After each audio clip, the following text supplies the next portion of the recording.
You know what, man? This is why I love TV.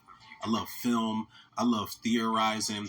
I love the like-minded people. This is why I love us with our crazy theories, because leave it up to the shy, leave it up to the good shows and the good films to leave us in our thoughts and to lead us astray in different directions and to mislead us into thinking that it's going to be something that's not, pulling the rug right from up underneath us, man. Now, obviously, spoiler alert, is going to be spoilers in this. The Shy, season 7, episode 11, I think we're on. So I was wrong. I was wrong about like every theory where I was like, this person's going to die, and this person, or maybe it's this person, maybe it's that. When I had the Brady Bunch squares characters and shit in that last Shy video, I was wrong about everything. I don't remember if I suspected that it would be a dream sequence, but spoiler alert, it was a dream sequence. Bakari getting shot. And I'm not gonna lie, man. Like, I appreciate the references that the Shy does. Like, they did Do the Right Thing. They've done Love Jones, and a couple seasons ago.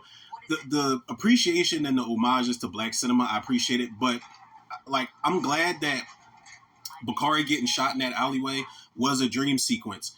Because at first I thought they really did it.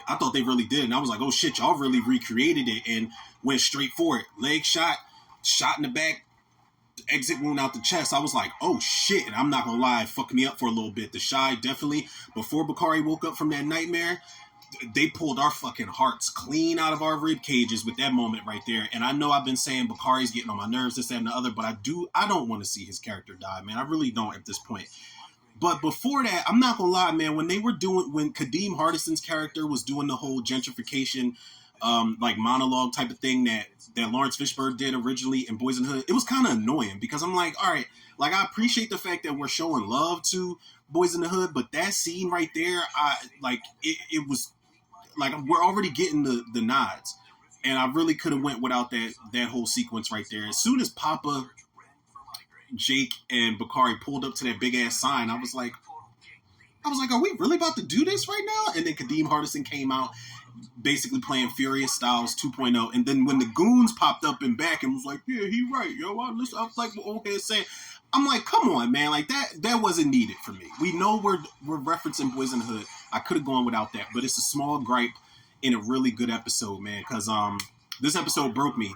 Tears for sure. And it wasn't when I thought Bakari got shot. It wasn't anything else surrounding that. It was when Emmett, when they were having like a homegoing service for Jada while she's still alive. And it's like, I don't know how many people really have done that in real life or attended something like that in real life. I've never seen anything like that. So that was new for me. So everybody was getting up saying their kind words for Jada. But when Emmett got up there, man, I was like, damn, bro. Like, I was talking like he was a real person about to experience the loss of a parent. I'm like, yo, man, like, be strong, bro. And the way he just broke down, I'm like, that shit is so realistic. He couldn't even keep it together. You could hear his voice breaking the moment he started talking.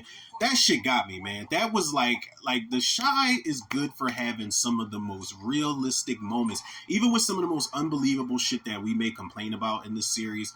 And I don't have a whole bunch of complaints. This series does more good than bad for me. But like, it always has these moments that just, like, these humane moments that just hit home, man. And I was like, damn, Emmett's about to lose his mom. That's how I'm assuming somebody would react if they had to get up there and say some words, and they couldn't be as strong as the parents wanted them to be. So that was the scene that broke me, man. Good job, fucking Showtime, Paramount Plus, whatever, for Lena Waithe, for getting me in my feelings with this episode, man. I did think somebody was going to die when Reg had everybody at the round table. Reg want to be Duda and Q and Trice so bad. He wants to be one of the big guns so bad. Like, all you got is a burner. And I know, you can't box no bullet. I understand that, but without that shit, Reg is a bitch, man. As much as I love his character, Reg can't fight. Like, he ain't shit without that gun, because he's walking around everybody at the table like, where the fuck was you last night? And then he walks to the next person, and where the fuck was you last night? I'm just like, Reg, like, you're not that guy. This is the first time that Reg kind of feels like he might not be the man sitting next to the man, because he don't give a fuck about Nuck. He wants Nuck dead. Speaking of Nuck, I did see the season finale trailer. And at the end of the trailer, at some point, towards the end of the trailer, Nux like got his hands up and he's like, put the gun down. That is Candy's character, Rosalind, pointing that gun at Nux. Now, I don't know who's going to tip her off. Now, I'm theorizing again. Here I go with that bullshit, right? But I don't know who's going to tip her off. Somebody's going to let her know that Nux killed Duda. Cold blood. That's why she's going to... I'm almost sure that's Rosalind and has that gun pointed towards him. But I'm wondering how he's going to try to weasel his way out of this situation. She's going to be like, yo, I know you killed Duda. He's going to be like, yo, I didn't do it. Such and such did it. I don't know how he's going to get out of this one, because when Lynn Whitfield cornered him with the gun to him, he was like, yo, it was Zay. I just wanted to make sure your son had a proper burial. So I dropped him off on your doorstep. Like, that was the dumbest shit ever. And Lynn Whitfield, her character should have never fell for that in the first place. Shy got a little red bone on his hands from, and I swear she was in some other TV shows. Was that girl in Family Matters? I don't think that's Mia Morrow. I can't remember that actress's name there, but she's in tons of shit. And, like, her and Shad, I hope it works out this time, man, because Shad is not doing well in the ladies department on the show, man. I'm rooting for his character for sure, but come on, man. Deja. First he was hitting on Imani, and then he found out Imani, first of all, that was Triggs. Like, come on, man. He was hitting on Imani at first when he first got out of jail, and then there was Deja, and then you fucked Tierra, and then you sent the text message. Just messy, man. He sent the text message to Deja thinking it was Tierra. Then he met Lynn Whitfield's character, Alicia, and now he's still working for her, but they're not together. Now he met this new girl. And I think what kind of turned him even more in her direction was the fact that she's like, we can just be happy together. We'll figure the rest of the shit out as we go along the way. And I think that was like a load off his shoulders to kind of know what she was about for the most part. Reagan Gomez Preston's character, I hope she gonna be all right. Because how the fuck did the cops is going to close in on Reg and arrest him. We saw that in trailer, the trailer for the season finale. But when Reg is like, yo, I need you to be my lookout while I hit this house real quick. First of all, how do you have a key to the house? I don't know what type of contraption or what type of key he had, but he had a key to this fancy ass house that he's about to rob. And she's texting Alicia, who she thinks her name is Terry. So I'm wondering, does she tell Alicia where she's at? And then Alicia is like, yo, she sends Detective Toussaint over there. I don't know. Season finale is gonna be good. It's gonna be great. As far as somebody getting killed, I'm not sure anymore, because all my theories and none of the theories proved to be true as far as who was going to get shot in that sequence.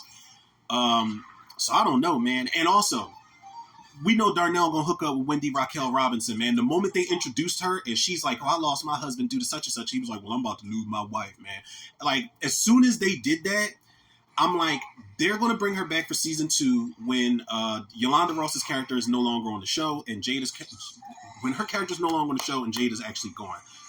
They are going to hook up. And the fact, what cemented that for me was the fact that Jada told Darnell, I don't want you to be alone for the rest of your life when I'm gone. We know what's going to happen. We know Emmett even looked at his dad and was like, yo, you met somebody? Like, what's up with you, man? Like, mom is dying. I don't know what type of time you on, dog. But it was a good episode, man.